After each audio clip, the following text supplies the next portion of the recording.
Luke Skywalker é o primeiro protagonista nos apresentado no universo de Star Wars. Na trilogia original, nós podemos acompanhar seu treinamento nos caminhos da força por parte dos mestres Obi-Wan Kenobi e Yoda, e claro, sua participação fundamental na queda do Império. Sim, Luke é um dos personagens mais icônicos da história do cinema, mas o que a maioria do fandom deixa passar é que Luke, na verdade, nunca foi um Jedi, como os próprios mestres que o treinaram. Eu vou explicar isso melhor.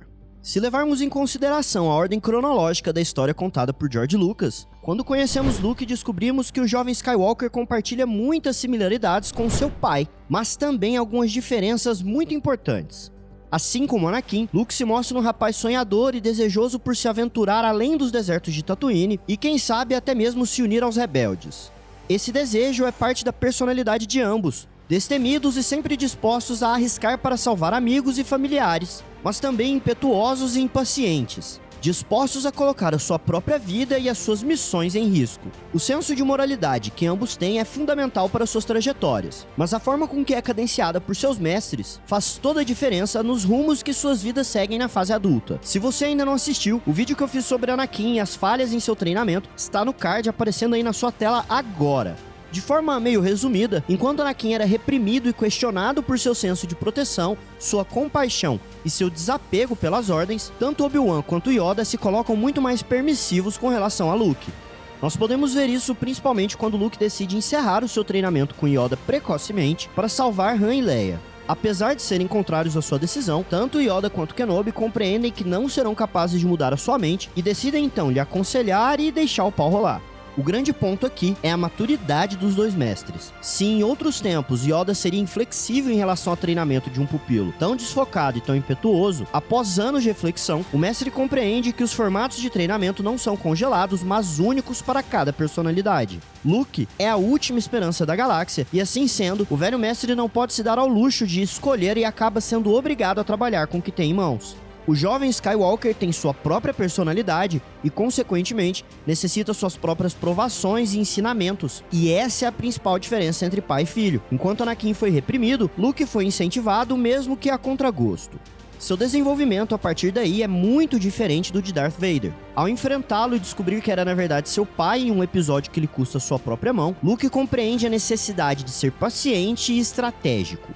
Nos anos seguintes, ele irá demonstrar uma sabedoria tremenda mesmo para alguém de idade tão tenra e uma calma fora do comum quando está em situações de perigo. Tudo isso só ocorre porque Luke se desenvolve sozinho, aprendendo com seus próprios erros e, consequentemente, desenvolvendo suas próprias técnicas e, principalmente, é sozinho que Luke aprende a conter a própria raiva. Star Wars é em vários aspectos uma obra recheada de metáforas para vários momentos da vida, e o caso dos dois Skywalkers retrata muito sobre a adolescência e o início da fase adulta, quando jovens rapazes procuram se provar e desafiar a autoridade imposta a todo custo. Quando o Conselho tenta controlar Anakin através de Obi-Wan, esse senso de desafio se torna ainda mais consolidado no Jedi, o tornando cego para os perigos de suas ações e incapaz de controlar suas emoções. Com Luke, porém, a permissão para que vá de encontro a Darth Vader e o confronto de onde sai praticamente derrotado, lhe servem de aprendizado e o ajudam a amadurecer e entender que seus mestres tinham razão a respeito de sua inaptidão para controlar a sua raiva. Em resumo, enquanto Anakin foi protegido e se sentia preso, Luke foi aconselhado e incentivado, e isso faz total diferença na personalidade de ambos. Compreender como funciona a ordem, quais suas leis e regras, é muito importante para esclarecer os motivos que tornam Luke um Jedi tão diferente de Anakin, mesmo compartilhando inúmeros traços de personalidade com o pai, e também como é muito diferente de todos os Jedi treinados pela Ordem no auge de sua existência. O Código Jedi é um grupo de regras que governam os comportamentos dos membros da Ordem Jedi, ensinando desde cedo a Padawans e tratado não exatamente como uma lei, mas sim um mantra que originalmente intenciona gerar conforto aos Jedi a respeito de suas atividades e privações. Mestre Kenobi, por favor, recite o mantra do Código Jedi. There is no emotion, there is peace. There is no ignorance, there is knowledge. There is no passion, there is serenity. There is no chaos, there is harmony. There is no death, there is the Force. Aí, valeu, Kenobão! Como conseguimos ver no mantra, os Jedi tratam alguns dos sentimentos mais humanos que existem, como qualidades que os membros da Ordem não devem deixar governá-los. São essas passagens que irão incentivar a regra que impede os Jedi de se casarem ou criarem vínculos afetivos, por exemplo. O problema com o mantra reside no fato de que, ao ser repassado geração após geração, de Jedi para Padawan, suas intenções iniciais de utilizarem as regras como um método de afastar as tentações do lado negro se dissolvem e dão lugar a um código moral rígido e um ensinamento pelo ensinamento. Quando Darth Vader coloca um fim à Ordem, é exatamente essa postura rígida que tem sido propagada entre seus membros. Essa rigidez é tamanha que, mesmo durante as Guerras Clônicas, vários Jedi desenvolveram questionamentos a respeito do código, interpretando que ele próprio os impedia de colocar um fim à guerra. Esse mesmo código era para muitos Jedi inquestionável, e a ausência de questionamento e flexibilidade são falhas gravíssimas para uma organização que deseje prosperar e continuar a servir a República. As mentes dos Jedi estão tão obcecadas por suas próprias leis e regras que, em sua grande maioria, as decisões se tornam burocráticas, lentas e, principalmente, contraditórias. Como uma ordem que jura levar justiça à galáxia, os Jedi falham repetidamente em seus momentos finais, como podemos ver na trilogia das prequelas em diversos momentos. Essa contradição começa a fragmentá-los internamente, os tornando arrogantes e muito pouco conscientes ou bondosos. Mestres como Mace Windu não estão interessados no código, como demonstra ao pedir a Anakin que espione o senador Palpatine, mas nos objetivos e desejos da Ordem e até mesmo nos seus próprios. É fundamental, portanto, ao falarmos de Luke, lembrar que ele jamais fez parte disso tudo. Toda essa burocracia e a politicagem deixou de existir junto com a Ordem. Quando Obi-Wan começa a treiná-lo, o que está lhe sendo ensinado são as partes fundamentais do mantra: paz, conhecimento, serenidade, harmonia e a força. Não existe mais um Conselho Jedi para debater os próximos passos de um de seus membros ou forçar Luke a ficar em Dagobah sobre a ameaça de ser expulso da Ordem, já que, bem, não existe uma Ordem. Seu treinamento é muito mais flexível e abrangente e, pela ausência de tempo, acaba sendo muito mais focado nas virtudes do código do que em suas limitações.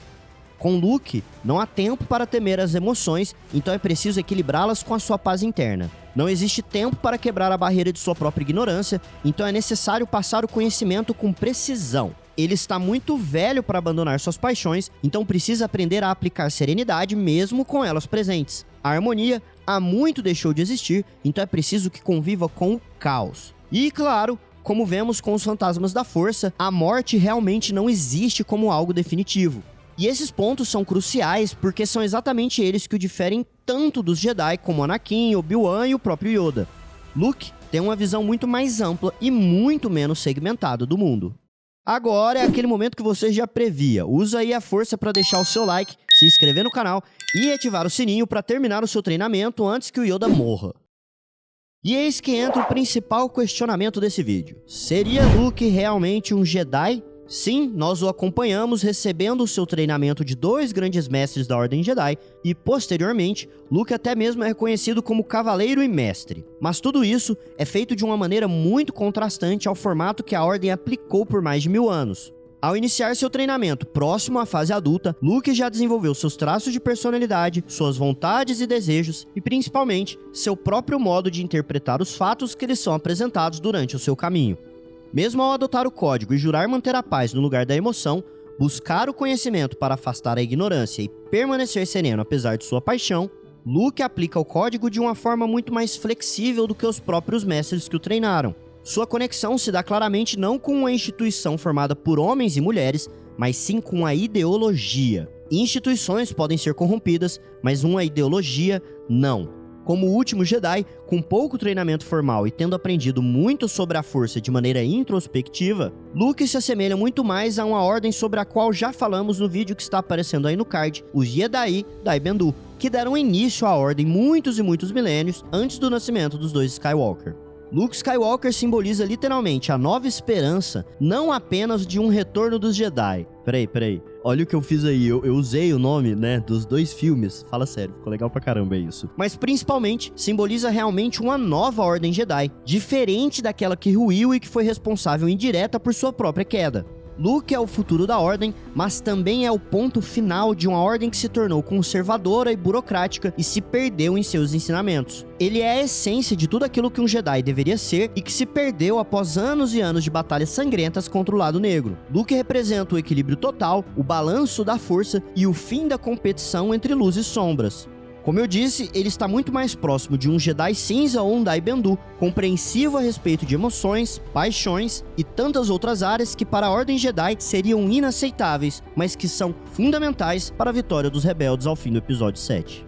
Deixa aí na seção de comentários o que você acha do treinamento do Luke, se foi realmente tão diferente assim do Anakin, e até o próximo vídeo.